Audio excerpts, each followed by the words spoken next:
Hai guys, gue Wisnu dan ini adalah casing Trinity Mini dari Aerocool. Sesuai dengan namanya mini atau kecil, casing ini cuma bisa muat untuk motherboard berukuran M-ATX atau Micro ATX dan Mini ITX aja.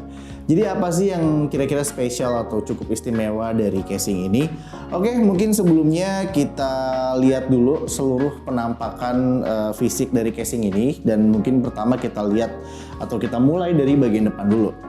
Oke, di bagian depannya ini, di sini kita udah kelihatan kita dikasih kayak beberapa lubang-lubang berbentuk segitiga ya, formnya segitiga-segitiga gitu, yang bikin terkesan casing ini gaming banget karena segitiga-segitiga ini kayaknya melambangkan casing ini tuh casing gaming gitu atau gaming case gitu ya. Jadi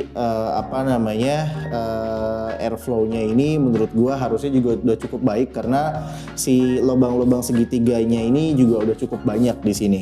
Dan di dalamnya ini harusnya ada filternya untuk nyaring udara atau debu-debu biar nggak semuanya masuk ke dalam PC ini. Oke, untuk di bagian depan ini harusnya bisa dibuka dan mungkin kita coba buka dulu. Sebentar ya. Sorry, agak keras. Oke, dan udah kita buka kayak gini si kap depannya. Setelah kita buka, casingnya itu kurang lebih bentuknya jadi kayak gini.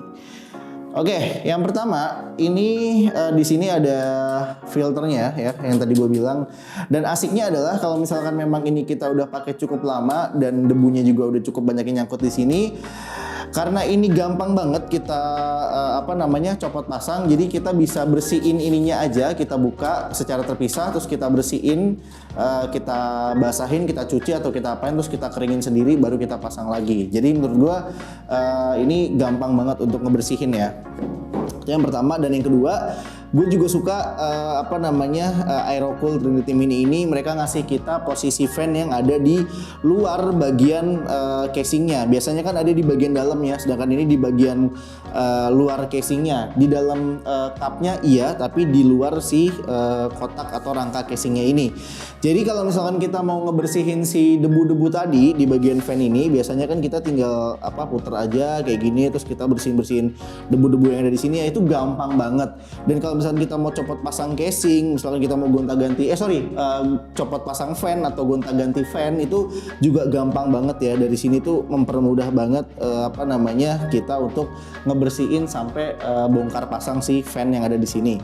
Dan di sini kita kelihatan banget ini udah dikasih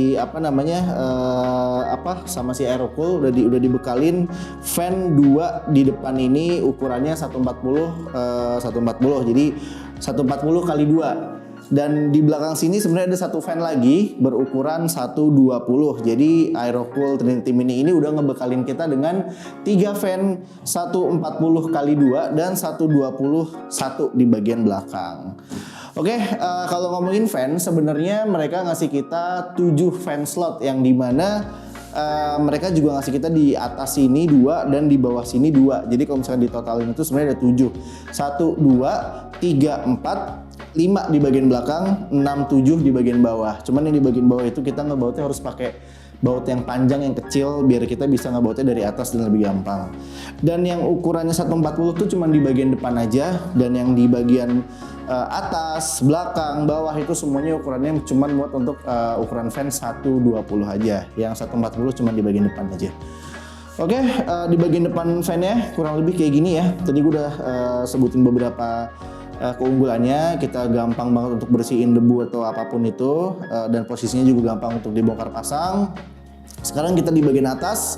Ini yang tadi gue bilang untuk slot fan-nya ada di bagian sini, dan di sini untuk konektivitas mereka udah kasih kita juga ada 2 USB 3.0 warna biru, dan di sini ada jack untuk audio, ada jack untuk mic juga, terus ada satu USB biasa atau 2.0, dan di sebelah sini ada tombol reset dan pastinya tombol power yang paling gede ya. Oke, di atas cuma ada ini aja, nggak ada apa-apa lagi. Dan sekarang kita coba lihat atau kita bongkar si casingnya ini. Kita buka tempered glassnya dulu biar lebih kelihatan aja dalamnya itu kayak gimana. Karena casing ukurannya kayak gini kan biasanya itu cepat panas ya, karena airflow-nya kan biasanya kan terbatas karena ukurannya kecil. Tapi untuk casing ini somehow gue ngerasa harusnya untuk urusan airflow dia nggak pernah ada masalah ya, harusnya ya. Kenapa? Karena tadi itu dia udah dibekalin dengan 7 fan slot, dan bahkan sebelum kita pasang ekstra 7 fan slot penuh ini, dia udah bekalin kita 3 fan ya, 140, 140 dan 120 di bagian belakang. Dan menurut gue itu aja airflow-nya harusnya udah bagus. Apalagi kalau kita penuhin, pastinya fan-nya ini akan bikin udaranya semakin ngalirnya itu semakin bagus gitu ya, karena semakin banyak aliran udara yang ada di dalam casing ini. Oke, jadi kurang lebih untuk casingnya sendiri dalamnya tuh kayak gini. Ini udah gue isi beberapa komponen-komponen juga biar tadi sedikit banyaknya si RGB-nya bisa kelihatan nyala ada di sini, dan ini cukup kelihatan ya.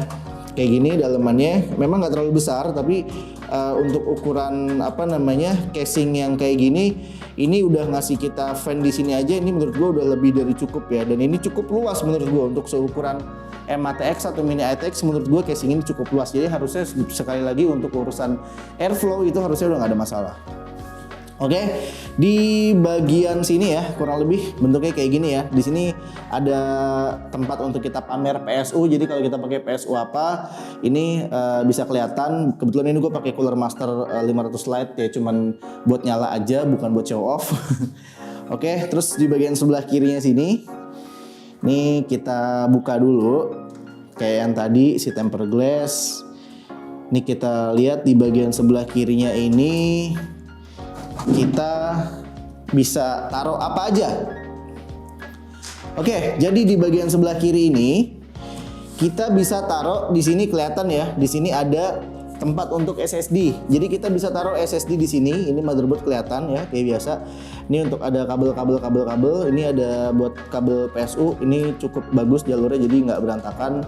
Terus di sini ada ada tempat untuk SSD ya, 1, 2. Dan di bawah sini itu sebetulnya ada satu tempat lagi untuk kita taruh storage. Nah, sebetulnya ini harusnya bisa dibuka, cuman sayangnya gue tadi nggak siap obeng.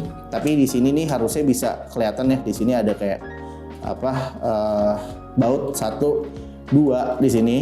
Nah, ini nanti kita buka bautnya, dan di sini di dalam sini tuh ada slot untuk hard disk ya, hard disk bay dan SSD. Jadi kita bisa pilih casing ini apakah kita mau pakai SSD semua, bisa SSD dan dua-duanya di bawah juga SSD dan SSD, atau satu SSD, 2 hard disk di bawah sini karena slotnya bisa muat 2 hard disk juga, atau satu SSD lagi dan 1 hard disk. Jadi kita bisa pilih casing ini mau full 3 SSD atau 2 SSD 1 hard disk, atau 1 SSD 2 hard disk. Itu tergantung kepada kebutuhan kalian aja. Kalau misalkan kalian mau storage yang lebih banyak, pastinya idealnya sih kalau gue yang build pasti gue akan bikin 1 SSD dan 2 hard disk. Tapi kalau misalkan kalian mau full pakai SSD semua nggak masalah juga, atau 2 SSD 1 hard disk ditaruh sini juga nggak masalah.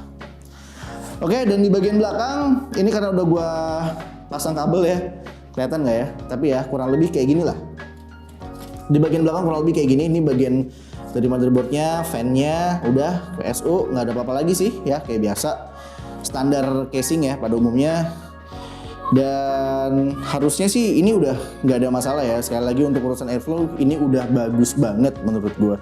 Jadi dari depan sini aja udah kelihatan ya kalau ini casingnya cukup bagus gitu, maksudnya cukup ruangnya cukup oke.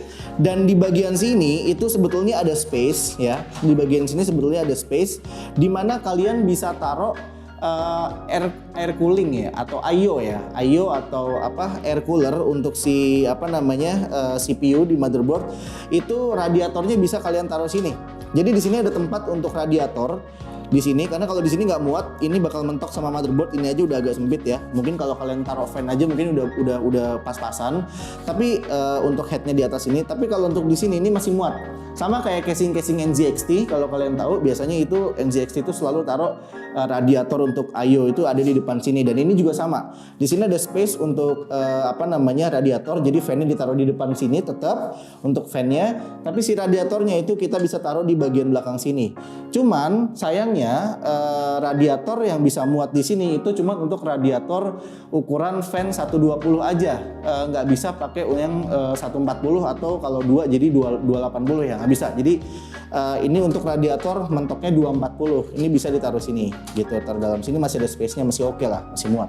Oke, sebelumnya mungkin kita pasang dulu sama-sama, kita pakein baju lagi biar lengkap. Ini kita pasang-pasang dulu semua si casingnya biar kita bisa nyalain ya, biar kita bisa lihat kalau misalkan full tertutup dan full nyala RGB-nya itu kira-kira penampakannya atau bentuknya bakal kayak gimana sih? Apakah bagus, apakah cantik, atau seperti apa? Oke, ini kita pasang-pasang dulu ya semuanya ya. Ini pasang bagian depannya. Oke. Ya, dia sampai harus bunyi cetek gitu ya, biar itu menandakan kalau itu berarti kalian udah masangnya udah proper gitu. Cuman hati-hati jari jangan sampai kejepit, karena itu sakit banget kalau misalkan kejepit, atau kulit tangan ya, ini hati-hati. Karena kalau misalkan kejepit pasti bakalan menderita. Karena pakai Revanol atau betadine pun nggak bakal mempan. Jadi harus hati-hati. Iya, kalau merakit PC itu biasanya gitu loh. Ada aja gitu yang bagian-bagian yang kejepit. Sebenarnya sama kayak bengkel sih ya, sama kayak otomotif juga sih sebenarnya. Oke, ini tinggal 2 baut lagi, kita baut aja. Di situ kita nyalain si PC ini. Kalau misalkan RGB-nya nyala, kira-kira bakal kayak gimana? Oke, ini udah aman semua. Sekarang kita nyalain. Ya. Oke. Ya, kurang lebih bentukannya kayak gini ya. Penampakannya kayak gini setelah si casing ini full RGB-nya nyala dari fan-nya. Mungkin kalau misalkan ini kita penuhin, di atas ini kita taruh 2 RGB fan lagi, dan di sini ada 2 RGB fan lagi, ini bakal terang banget karena di depan udah RGB fan, belakang RGB fan, di atas RGB fan, di bawah RGB fan.